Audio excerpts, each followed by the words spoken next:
Hi guys! Welcome sa SIP9. So in this video ay tutuloy natin yung series natin ng calculus. And sa previous video ay inumpisa natin yung series natin on implicit differentiation. Again, implicit differentiation ay isang way na pag-differentiate sa isang function kung saan yung equation niya ay hindi mo ma-isolate yung y. So usually kasi yung mga function natin y equals 2x squared plus 3x minus 2 halimbawa, o kaya f of x equals square root of x plus x to the 3/4. So pag ganito klase yung function mo, madali lang yan, kasi lahat nung nasa kabilang side ay x at yung nasa kabilang side mo naman ay y or f of x, or of course pwede namang ibang name yung gagamitin natin dito, Pero may mga functions na, again, hindi mo pwedeng ihiwalay yung y, o yung f of x. Katulad nito, kung itry nyo yan, hindi nyo mahihiwalay yung y. Kasi yung y cubed, tsaka 2y, hindi nyo siya ma-extract yung y. So, dyan ginagamit yung implicit differentiation. At sa pag-compute ng implicit differentiation, every time na nag-differentiate tayo ng expression na may y, we put dy dx, Okay, so tignan natin sa example dito. Kung hindi nyo napanood pala yung previous video, mas maganda panoorin nyo kasi doon ko in-explain yung konsepto.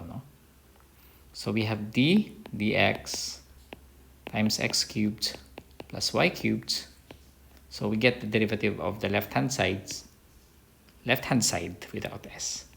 We also get the derivative of the right-hand side. So pag ganito, di ba, pwede natin paghiwalayan by the sum rule. So kunin natin yung derivative ng x cubed, tapos kunin natin yung derivative ng y cubed. So this is, ano ang derivative ng 2y? Ang derivative ng 2x divided by 2, 2 rin ito.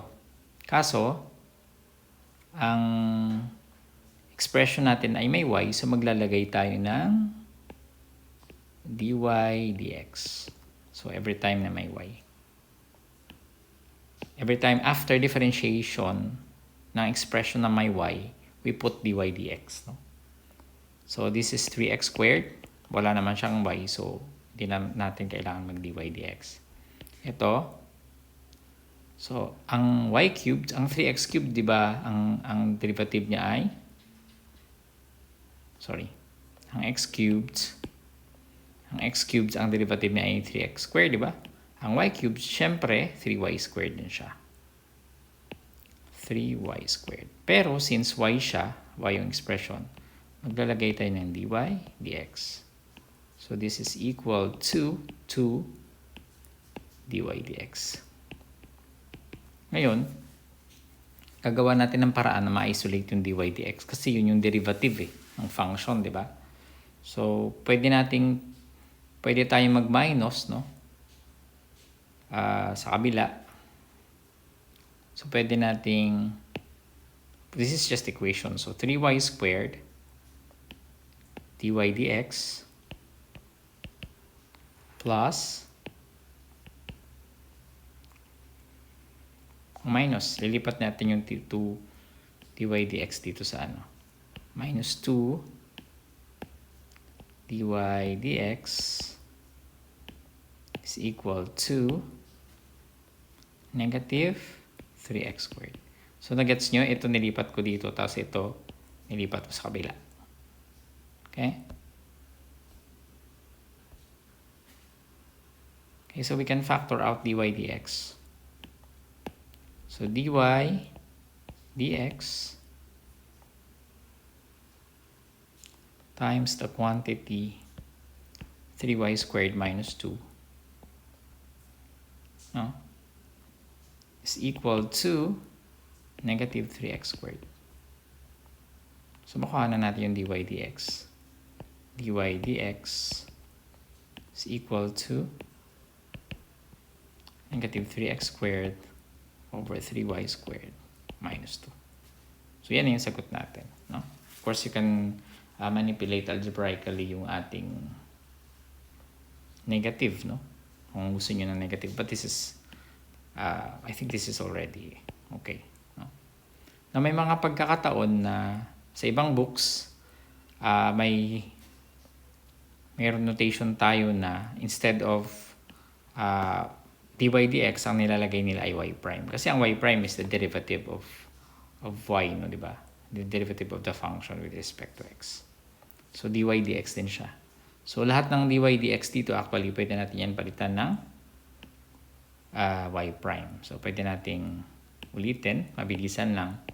X cubed plus y cubed, derivative of dx, the derivative of x cubed plus y cubed equals derivative of, ano yun?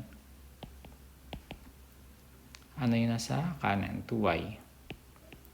So, pwedeng madalian na lang to, no? Kasi ulitin lang namin. 3x squared plus 3y squared y prime. So, y prime instead of dy dx.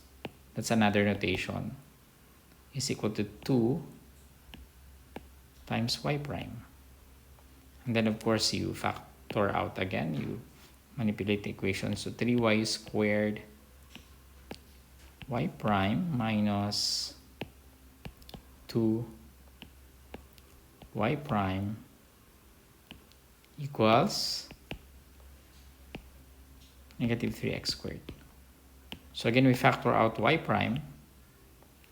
So y prime lang, pinalitan lang natin yung pinalitan lang natin yung dy dx para mas maiksi siya.